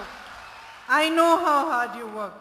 എനിക്കറിയാം നിങ്ങൾ എത്രമാത്രം കഠിനമായി അധ്വാനിക്കുന്നുണ്ട്. I know that a housewife has no working hours. എനിക്കറിയാം ഒരു വീട്ടമ്മയ്ക്ക് എത്ര സമയം ജോലി ചെയ്യണം, സ്ഥിരമായ ഒരു ജോലി സമയം പോലും ഇല്ല. Nobody gives her overtime. നമ്മൾ കൂടുതൽ സമയം വർക്ക് ചെയ്താൽ, ജോലി ചെയ്താൽ, ഓവർ ടൈം ജോലി ചെയ്യുന്നതിന്റെ ആനുകൂല്യങ്ങൾ നമുക്ക് Nobody കിട്ടില്ല. tells her it's 5 o'clock she can stop. ആരും നിങ്ങളോട് പറയില്ല 5 മണിക്ക് നിങ്ങൾക്ക് ജോലി നിർത്താമെന്ന്. വീട്ടമ്മമാരോട് ആരും പറയില്ല. She works from the moment she wakes up in the morning to the moment she shuts her eyes. രാവിലെ എഴുന്നേക്കുന്ന നിമിഷം തൊട്ട് രാത്രിയിൽ ഉറങ്ങാൻ കണ്ണു മൂടുന്ന സമയം വരെ ഒരു വീട്ടമ്മ വീട്ടിൽ ജോലി ചെയ്തുകൊണ്ടിരിക്കുകയാണ്. And I can tell you from my own experience, എനിക്ക് എൻ്റെ അനുഭവത്തിൽ നിന്ന് നിങ്ങളോട് പറയാൻ സാധിക്കും, that she does the most valuable work towards society and the family. എനിക്ക് എൻ്റെ അനുഭവത്തിൽ നിന്ന് പറയാൻ സാധിക്കും, സമൂഹത്തിനും സ്വന്തം വീടിനും ഏറ്റവും വിലയേറിയ ജോലി ചെയ്യുന്നത് നമ്മുടെ വീട്ടമ്മമാരാണ്. It is she who keeps society strong. ഈ സമൂഹത്തെ ശക്തമാക്കി നിലനിർത്തുന്നത് നമ്മുടെ വീട്ടമ്മയാണ്. And most often, because she is a mother, she understands that fighting, causing anger, causing hatred among brothers is wrong. അതുകൊണ്ട് ഒരമ്മയായതുകൊണ്ട് സ്ത്രീകൾക്ക് മനസ്സിലാക്കാൻ സാധിക്കും, സഹോദരങ്ങളുടെ ഇടയിൽ She knows that her family will progress only if her children get along. സഹോദരങ്ങളുടെ ഇടയിൽ വെറുപ്പും വിദ്വേഷവും ഉണ്ടാകുന്നതും അവരുടെ ഇടയിൽ സംഘർഷം ഉണ്ടാകുന്നതും നല്ലതല്ലെന്നും.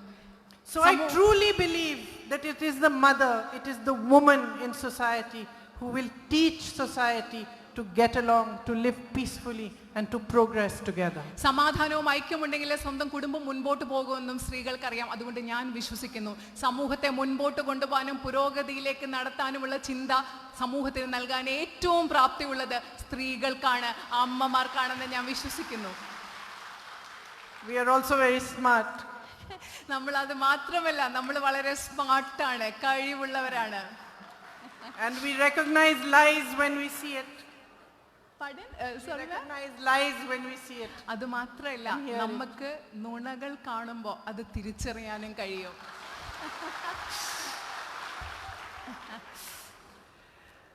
So I know that my sisters in Kerala can recognize the difference between the political parties.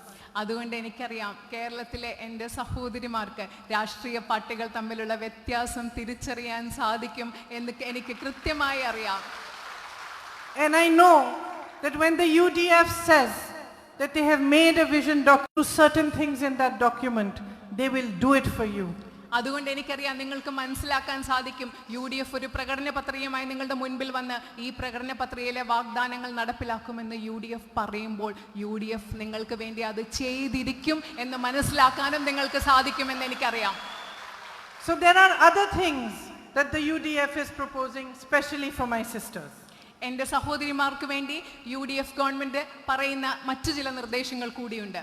They propose to build hostels and short stay homes in major towns. വലിയ നഗരങ്ങളിൽ ഹോസ്റ്റലുകളും അതുപോലെ തന്നെ ഹ്രസ്വകാലത്തെ താമസത്തിനുള്ള സൗകര്യങ്ങളും ഉണ്ടാക്കാം എന്ന്, സ്ത്രീകൾക്ക് വേണ്ടി ഉണ്ടാക്കാം എന്ന് UDF വാഗ്ദാനം നൽകുന്നു. We propose fuel subsidy, especially for women, for fisher folk, for auto drivers and taxi drivers. സ്ത്രീകൾക്കും അതുപോലെ തന്നെ മത്സ്യത്തൊഴിലാളികൾക്കും ഓട്ടോ ടാക്സി തൊഴിലാളികൾക്കും ഇന്ധന സബ്സിഡിയും UDF ഉറപ്പു നൽകുന്നു. A special scholarship for children of single women. ഒറ്റയ്ക്ക് അമ്മമാർ വളർത്തുന്ന കുഞ്ഞുങ്ങളുണ്ട്. അവർക്ക് വേണ്ടി ഒരു പ്രത്യേക സ്കോളർഷിപ്പും UDF അധികാരത്തിൽ വരുമ്പോൾ നടപ്പിലാക്കും. A two-wheeler initiative for women who are working in the unorganized sector. അസംഘടിത മേഖലയിൽ ജോലി ചെയ്യുന്ന സ്ത്രീകൾക്ക് 2 വീലറുകൾ വാങ്ങാനുള്ള പ്രത്യേക ഒരു സഹായവും UDF ഉറപ്പു നൽകുന്നു. Sorry gentlemen, only for the ladies. ഇവിടെയുള്ള പുരുഷന്മാർ ക്ഷമിക്കണം, ഈ ഇൻസെന്റീവ് ഞങ്ങൾ കൊടുക്കുന്നത് സ്ത്രീകൾക്ക് വേണ്ടി മാത്രമാണ്. For you we have other things. നിങ്ങൾക്ക് വേണ്ടി ഞങ്ങൾ മറ്റു പല നിർദ്ദേശങ്ങളും പ്രകടന പത്രികയിൽ ഉൾപ്പെടുത്തിയിട്ടുണ്ട്. So for all those who hold white ration cards, 5 kilos of rice will be given for free. വെള്ള റേഷൻ കാർഡ് ഉടമകൾക്ക് 5 കിലോ സൗജന്യ അരിയും UDF പ്രകടന പത്രികയിൽ വാഗ്ദാനം ചെയ്യുന്നു. We are committing ourselves to building 5 lakh homes for the homeless.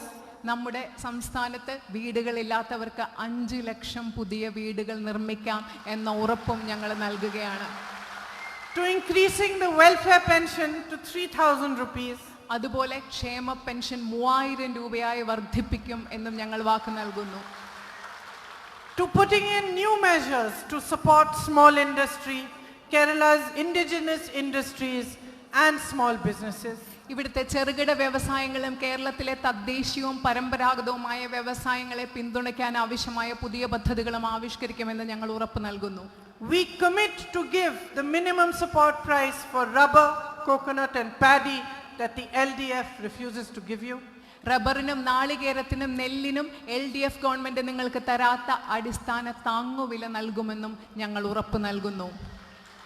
When our leaders spoke to different sections of society, they realized that the youth has been very disappointed and dismayed at the extent of discrimination in colleges, schools and universities. ഞങ്ങളുടെ നേതാക്കൾ സമൂഹത്തിലെ പല വിഭാഗങ്ങളിൽപ്പെട്ടവരുമായി സംസാരിച്ചപ്പോൾ ഞങ്ങൾക്ക് മനസ്സിലാക്കാൻ സാധിച്ചത് ഈ നാട്ടിലെ ചെറുപ്പക്കാർ നമ്മുടെ സ്കൂളുകളിലും കോളേജുകളിലും സർവകലാശാലകളിലും നടക്കുന്ന പക്ഷപാതിത്വം, വിവേചനം അതിനെ ഓർത്ത് വളരെയധികം ബുദ്ധിമുട്ടുണ്ടെന്ന് മനസ്സിലാക്കി. The UDF government is committed to passing what we have named the Rohit Vemula Act to end discrimination and partiality in colleges, universities and schools. സ്കൂളുകളിലെയും കോളേജുകളിലെയും സർവകലാശാലകളെയും പക്ഷപാതിത്വവും വിവേചനവും അവസാനിപ്പിക്കുന്നതിന് വേണ്ടി രോഹിത് വെമുല നിയമം എന്ന പേരിൽ ഒരു പുതിയ നിയമം UDF ഗവൺമെന്റ് അധികാരത്തിൽ വന്നാൽ നടപ്പിലാക്കും. Like you, we have all witnessed the rise of anger and hatred in politics in Kerala. നിങ്ങളെപ്പോലെ ഞങ്ങൾ എല്ലാവരും നമ്മൾ ശ്രദ്ധിച്ചിട്ടുണ്ട്, കേരളത്തിലെ രാഷ്ട്രീയത്തിൽ അക്രമത്തിന്റെയും ദ്വേഷത്തിന്റെയും കോപത്തിന്റെയും ഒക്കെ അളവ് വളർന്നു വരുന്നത് നമ്മളൊക്കെ ശ്രദ്ധിച്ചിട്ടുണ്ട്. We lost many youth congress workers to this violence. ഈ അക്രമത്തിന്റെ ഇരയായി നമ്മുടെ പല യൂത്ത് കോൺഗ്രസ് പ്രവർത്തകരെയും നമുക്ക് നഷ്ടപ്പെട്ടിട്ടുണ്ട്. And we truly want to end this violence. തീർച്ചയായിട്ടും ഞങ്ങൾക്ക് ഈ നാട്ടിലെ രാഷ്ട്രീയത്തിൽ വളർന്നു വരുന്ന ഈ അക്രമം അവസാനിപ്പിക്കണമെന്ന് ഞങ്ങൾക്ക് അതിയായ ആഗ്രഹമുണ്ട്.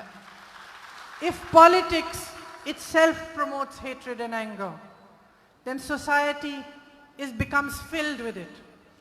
രാഷ്ട്രീയം നമ്മുടെ സമൂഹത്തിൽ വിദ്വേഷവും ദേഷ്യവും വളർത്തുകയാണെങ്കിൽ നമ്മുടെ സമൂഹം മുഴുവൻ ദേഷ്യം കൊണ്ടും വിദ്വേഷം കൊണ്ടും നിറയും. We have committed to setting up a peace and harmony department to check violence, to check the spread of hatred and anger in politics in Kerala. നമ്മുടെ സമൂഹത്തിലെ അക്രമത്തിന് തടയിടുന്നതിന് വേണ്ടി, ഇവിടെ വിദ്വേഷവും വെറുപ്പും വളരാതിരിക്കുന്നതിന് വേണ്ടി UDF ഗവൺമെന്റ് അധികാരത്തിൽ വന്നാൽ സമാധാനത്തിനും ഒത്തൊരുമയ്ക്കും വേണ്ടി ഒരു പുതിയ വകുപ്പ് തന്നെ രൂപീകരിക്കുമെന്ന് ഞങ്ങൾ വാഗ്ദാനം ചെയ്യുന്നു. I want to say that you don't need any political parties, any leaders to give you a lecture on peace and harmony. എനിക്കറിയാം, ഒരു രാഷ്ട്രീയ പാർട്ടിയുടെ നേതാവും ഒരു രാഷ്ട്രീയ പാർട്ടിയും നിങ്ങളോട് വന്ന് സമാധാനത്തെ പറ്റിയും സാഹോദര്യത്തെ പറ്റിയും ഒത്തൊരുമയെ പറ്റിയും ഒരു പ്രഭാഷണം നടത്തേണ്ട കാര്യമില്ല എന്ന് എനിക്ക് കൃത്യമായി അറിയാം. You are the land of Sri Narayan Guru. ഇത് നിങ്ങളെന്ന് പറയുന്നത് ശ്രീനാരായണ ഗുരുവിന്റെ ഭൂമിയാണ്. Much before any of us could give you lectures on peace and harmony, he instilled it in your culture and in your tradition. നമ്മളൊക്കെ വളരെ മുമ്പ് നമ്മളൊക്കെ സമാധാനത്തെക്കുറിച്ചും സാഹോദര്യത്തെക്കുറിച്ചും ഒത്തൊരുമയെക്കുറിച്ചും ഒക്കെ പറയുന്നതിന് വളരെ മുമ്പ് ശ്രീനാരായണ ഗുരുവിനെ പോലെയുള്ള ആളുകൾ ഇവിടുത്തെ സംസ്കാരത്തിൽ ഇത് ഇഴുകിച്ചേർക്കാൻ സഹായകമായിട്ടുണ്ട്. Your own culture, your own tradition is one of love, of peace and of harmony. നിങ്ങളുടെ സംസ്കാരം എന്ന് പറയുന്നത്, നിങ്ങളുടെ പാരമ്പര്യം എന്ന് പറയുന്നത് സ്നേഹത്തിൻ്റെയും സമാധാനത്തിൻ്റെയും ഒത്തൊരുമയുടെയും ഐക്യത്തിൻ്റെതുമായ ഒന്നാണ്.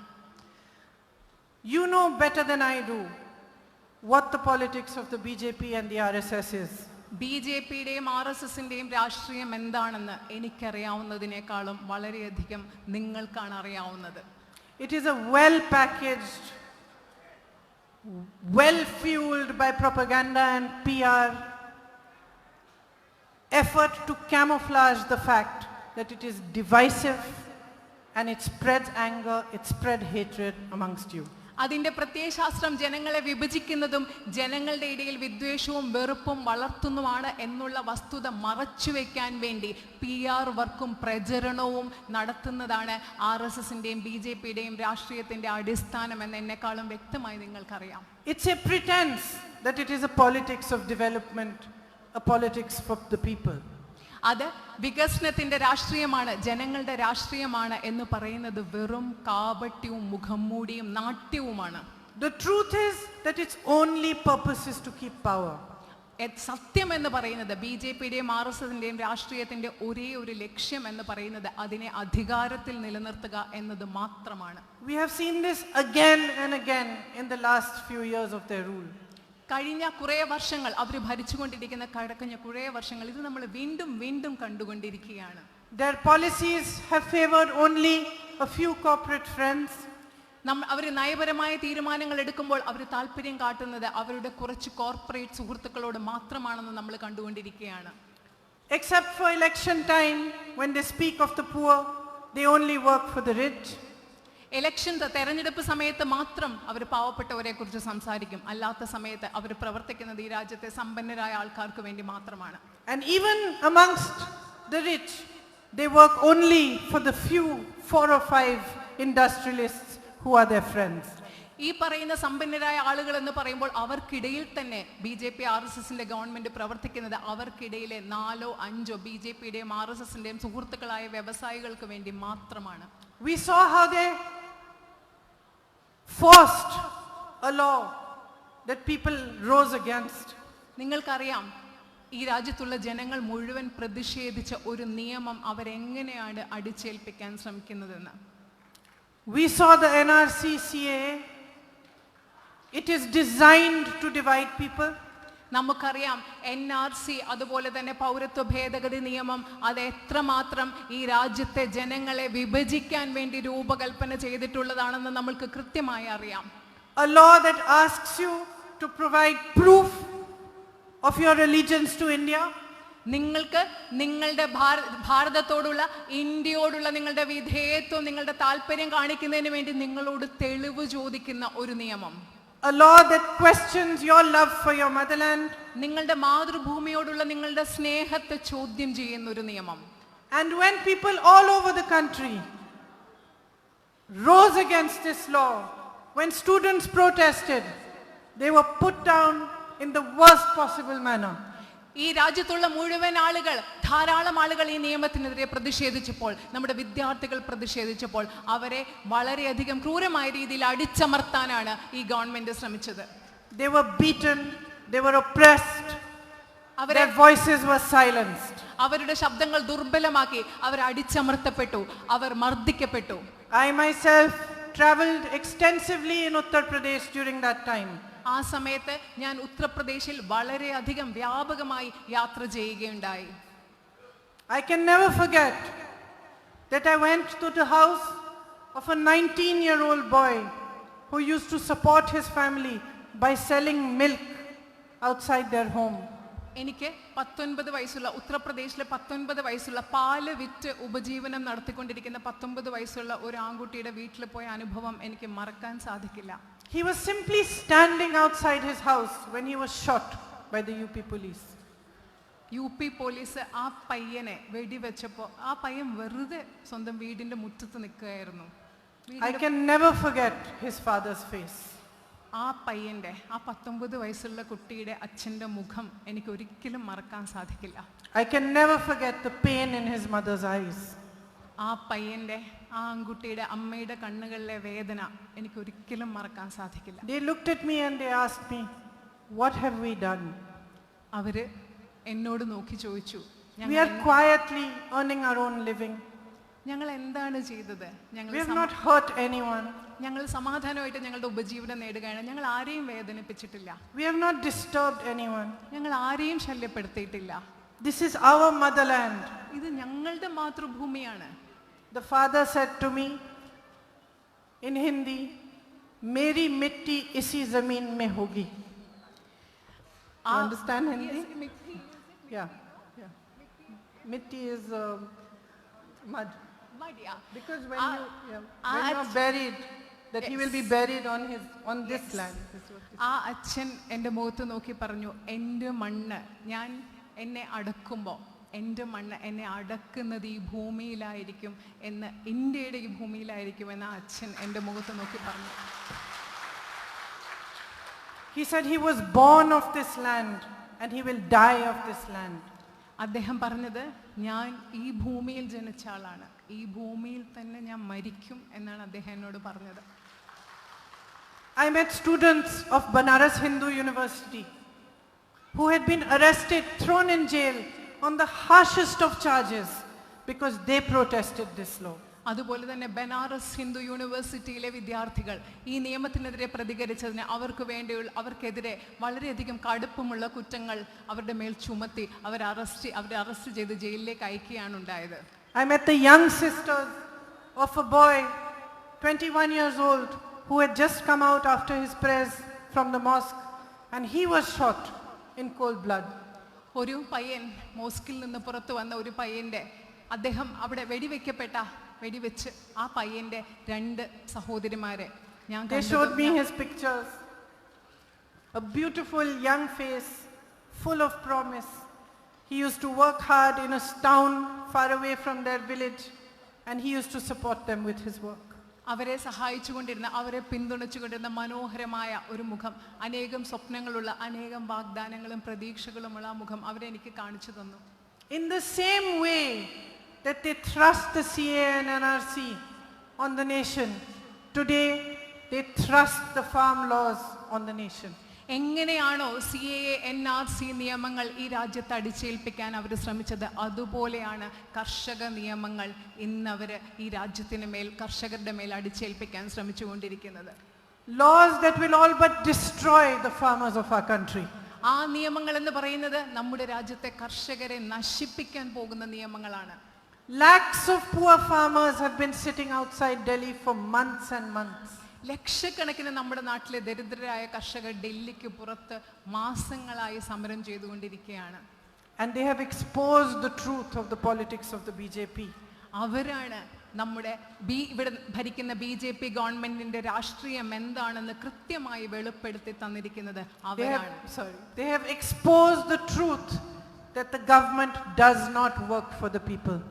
ഈ കർഷകർ നമുക്ക് മനസ്സിലാക്കി തന്നു, ഈ രാജ്യത്തെ ഗവൺമെന്റ് ഈ രാജ്യത്തെ ജനങ്ങൾക്ക് വേണ്ടി അല്ല പ്രവർത്തിക്കുന്നത് എന്ന സത്യം ഈ രാജ്യത്തെ വെളിവാക്കി തന്നവരാണ് നമ്മുടെ കർഷകർ.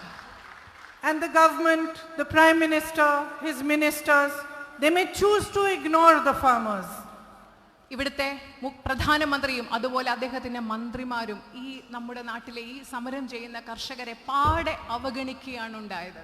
They may stay in their palaces and tour around the country in their fancy planes and pretend that the farmers have no voice. അവരുടെ കൊട്ടാരങ്ങളിലിരിക്കും, ഈ രാജ്യം മുഴുവൻ സഞ്ചരിക്കും, പക്ഷേ അവർ നടിക്കുകയാണ് നമ്മുടെ നാട്ടിലെ കർഷകർക്ക് ശബ്ദമില്ല, അവരുടെ ശബ്ദം കേൾക്കാനും തയ്യാറല്ല, ആ ശബ്ദമില്ലെന്നും അവർ നടിക്കുകയാണ്. But they are wrong. പക്ഷേ അവർ ചെയ്യുന്നത് തെറ്റാണ്. The foundation this country is built on is a democratic foundation. ഈ രാജ്യത്തിന്റെ അടിത്തറ എന്ന് പറയുന്നത് ജനാധിപത്യത്തിന്റെ, ജനായത്തത്തിന്റെ അടിത്തറയിലാണ് ഈ രാജ്യം കെട്ടിപ്പടുത്തിരിക്കുന്നത്. There is nothing stronger, nothing greater and nothing more powerful than the power of the people of India. ഈ രാജ്യത്ത് ഈ രാജ്യത്തെ ജനങ്ങളുടെ ശക്തിയെക്കാളും ശക്തിയുള്ളത്, കരുത്തുള്ളത് മറ്റൊന്നുമല്ല എന്ന് അവർ മനസ്സിലാക്കണം. You are the people of India. നിങ്ങൾ എന്ന് പറയുന്നത് ഈ രാജ്യത്തെ ഇന്ത്യയുടെ ജനങ്ങളാണ്. You are the people of the most highly educated state of India.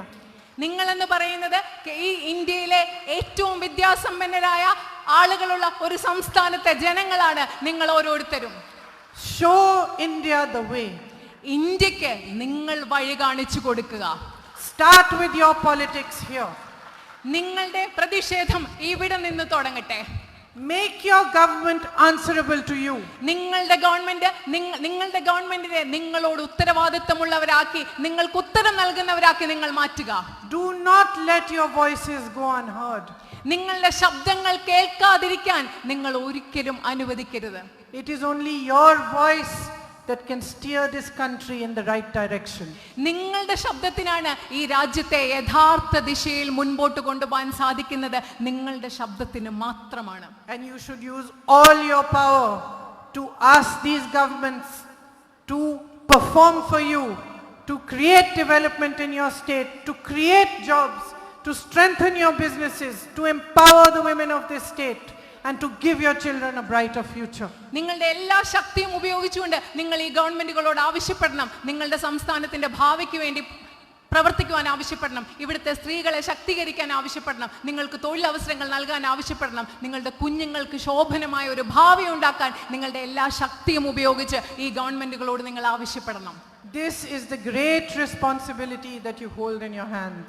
നിങ്ങളുടെ കയ്യിലുള്ള ഏറ്റവും വലിയൊരു ഉത്തരവാദിത്തമാണിത്. Your vote is your greatest weapon. നിങ്ങളുടെ വോട്ട് എന്ന് പറയുന്നത് നിങ്ങളുടെ ഏറ്റവും വലിയ ആയുധമാണ്. I have come all the way from New Delhi to ask you simply this: use your vote with wisdom. ഞാൻ ന്യൂഡൽഹിയിൽ നിന്നും ഇത്ര ദൂരം സഞ്ചരിച്ച് വന്നത് നിങ്ങളോട് ഈ ഒറ്റ കാര്യം ചോദിക്കാനാണ്. നിങ്ങൾ വോട്ട് ചെയ്യുമ്പോൾ നിങ്ങളുടെ വിവേകം ഉപയോഗിച്ച് വോട്ട് ചെയ്യുക എന്ന് നിങ്ങളോട് ആവശ്യപ്പെടാനാണ് ഞാൻ വന്നത്. Use it to build Kerala. Use it to build India. Use it to build the future of your sons and daughters so that they can prosper and move ahead united and build a happy life for themselves. നിങ്ങളുടെ vote കേരളത്തെ നിർമ്മിക്കാൻ ഉപയോഗിക്കുക, ഇന്ത്യയെ നിർമ്മിക്കാൻ ഉപയോഗിക്കുക, നിങ്ങളുടെ മക്കളുടെ ആൺകുട്ടികളുടെയും പെൺകുട്ടികളുടെയും ഭാവിക്ക് വേണ്ടി ഉപയോഗിക്കുക, അവർക്ക് ശോഭനമായ സന്തോഷമുള്ള ഒരു ഭാവി ഉണ്ടാക്കാൻ വേണ്ടി നിങ്ങളുടെ വോട്ട് നിങ്ങൾ ഉപയോഗിക്കുക. We have in the Congress party given 50% of our tickets to young men and women. Congress പാർട്ടിയിൽ ഞങ്ങൾ 50%, UDFന്റെ 50% സ്ഥാനാർത്ഥികൾ നമ്മുടെ And the other 50% is wisdom and experience. 50% യുവത്വമാണ്, അടുത്ത 50% എന്ന് പറയുന്നത് വിവേകവും അനുഭവ സമ്പത്തുമുള്ളവരുമാണ്. We have a team ready for you, നിങ്ങൾക്ക് വേണ്ടിയിട്ടുള്ളൊരു ടീം ഞങ്ങളുടെ കയ്യിൽ റെഡി ആയിട്ടുണ്ട്. which will bring idealism, the youthful energy into politics, and will bring wisdom and experience together with it. യുവത്വത്തിന്റെ ഊർജവും പ്രസരിപ്പും അതുപോലെ തന്നെ പ്രായത്തിന്റെ ഞങ്ങൾ നിങ്ങളുടെ മുൻപിൽ അവതരിപ്പിച്ചിരിക്കുന്നത്. I announced before.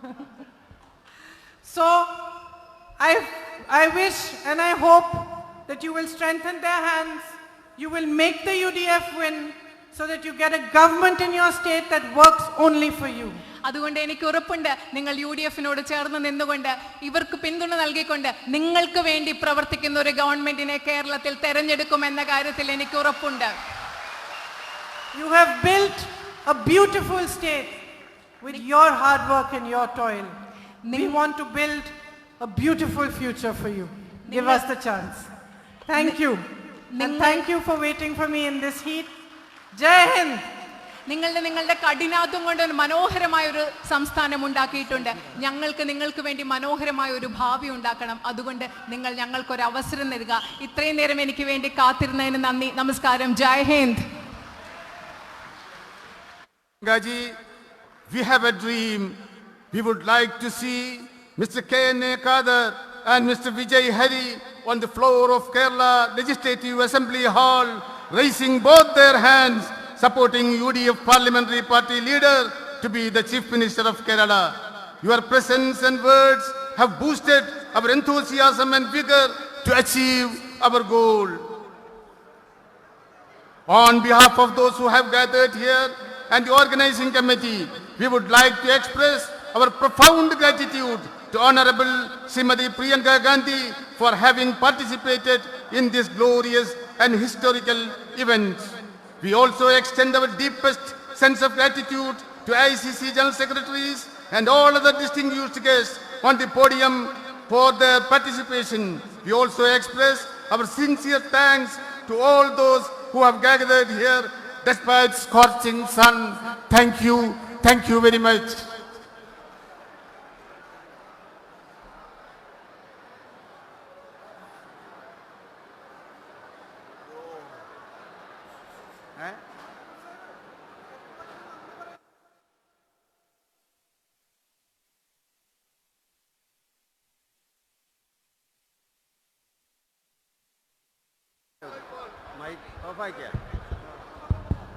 പ്രിയപ്പെട്ടവരെ, ഈ ചുട്ടുവെയിൽ കൊള്ളുന്ന വെയിലത്തും പ്രിയങ്ക ഗാന്ധിയെ ഒരു നേരിൽ കാണാൻ, ഒരു നോക്ക് കാണാൻ എത്തിച്ചേർന്ന മുഴുവൻ സഹോദരി സഹോദരന്മാർക്കും ഗുരുവായൂർ UDFന്റെ പേരിൽ നന്ദി പ്രകാശിപ്പിച്ചുകൊള്ളുന്നു. ജയ്. ഇതിന് സംഘാടകർക്കും ഈ പരിപാടിക്ക് വേണ്ടി പ്രവർത്തിച്ച GCC ഭാരവാഹികൾ തുടങ്ങി പ്രവർത്തകർക്കും, മണ്ഡലം പ്രസിഡന്റുമാർ, ബ്ലോക്ക് ഭാരവാഹികൾ, ബൂത്ത് പ്രസിഡന്റുമാർ തുടങ്ങി ഏറ്റവും കൂടുതൽ 189 ബൂത്തുകളിലെ പ്രവർത്തകർ, പ്രത്യേകിച്ച് എൻ്റെ മുന്നിലിരിക്കുന്ന മഹിളകളായ കോൺഗ്രസിൻ്റെയും UDFൻ്റെയും പ്രവർത്തകർ എല്ലാവർക്കും UDFൻ്റെ പേരിൽ നന്ദി പ്രകാശിപ്പിച്ചുകൊള്ളുന്നു. ജയ് UDF. സത്യത്തിൻ കരുത്തുമായി സമരഭൂവിൽ ധീരരായി നമ്മൾ ഒത്തു നീങ്ങിടും. കോൺഗ്രസ് ആണു ഭാരതത്തിൻ മധ്യകോടി നെഞ്ചിലേറ്റി ചോര നൽകി ജീവനേകി കാത്തുവച്ച സാന്ത്വനം. വാനിലുയര കൊടിയുയർത്തി സത്യത്തിൻ കരുത്തുമായി സമരഭൂവിൽ ധീരരായി നമ്മൾ ഒത്തു നീങ്ങിടും. രാജുകട്ടിൽ ബാപ്പുജി, വീർഭൂവിൽ രാജീവും, ശക്തിസ്ഥലിൽ നിറയും ധീര രക്തസാക്ഷികൾ. രാജുകട്ടിൽ ബാപ്പുജി, വീർഭൂവിൽ രാജീവും, ശക്തിസ്ഥലിൽ നിറയും ധീര രക്തസാക്ഷികൾ. നിണമണിഞ്ഞ വഴികളിൽ ഞങ്ങളുണ്ട് പിന്മുറ, നിങ്ങൾ തൻ കിനാക്കളെല്ലാം ഞങ്ങൾ സഫലമാക്കിയിടും. പ്രിയപ്പെട്ടവരെ, നമ്മുടെ സഹോദരിമാർക്ക് കടന്നു പോകാനുള്ളൊരു സൗകര്യം അവിടെ ഉണ്ടാക്കി കൊടുക്കണം. അവർക്ക് പ്രത്യേകം നന്ദി പറയുന്നുണ്ട്. അതല്ല ഞാൻ പറയുന്നത്, ആ സഹോദരിമാർക്ക് കടന്നു പോകാനുള്ള സൗകര്യം ഒരുക്കി കൊടുക്കണം. അവർക്ക് ഒരു പ്രയാസവും ഇല്ലാത്ത നമ്മുടെ വളണ്ടിയർമാർ, വൈറ്റ് ഗാർഡിൻ്റെയും നേതാക്കന്മാരും ആ വനിതകൾക്ക്, നമ്മുടെ സഹോദരിമാർക്ക് തിരിച്ചു പോകാൻ സൗകര്യം ഒരുക്കി കൊടുക്കണം. 2-ാം തീയതി UDYFൻ്റെ നമ്മുടെ യുവാരവം എന്ന പേരിൽ 2-ാം തീയതി ചാവക്കാട് നിന്ന്, ഗുരുവായൂരിൽ നിന്ന് ചാവക്കാട്ടേക്കുള്ള യുവാരവം ഐക്യജനാധിപത്യ മുന്നണിയുടെ യുവജന വിഭാഗം സംഘടിപ്പിക്കുന്ന യുവാരവം 2-ാം തീയതി ഗുരുവായൂരിൽ നിന്ന് ചാവക്കാട്ടേക്ക് യാത്ര ചെയ്യുകയാണ്. അതിൽ പങ്കെടുക്കാൻ എല്ലാ യുവജന വിഭാഗം പ്രവർത്തകരും ഉണ്ടാകണം എന്ന് അഭ്യർത്ഥിക്കുന്നു.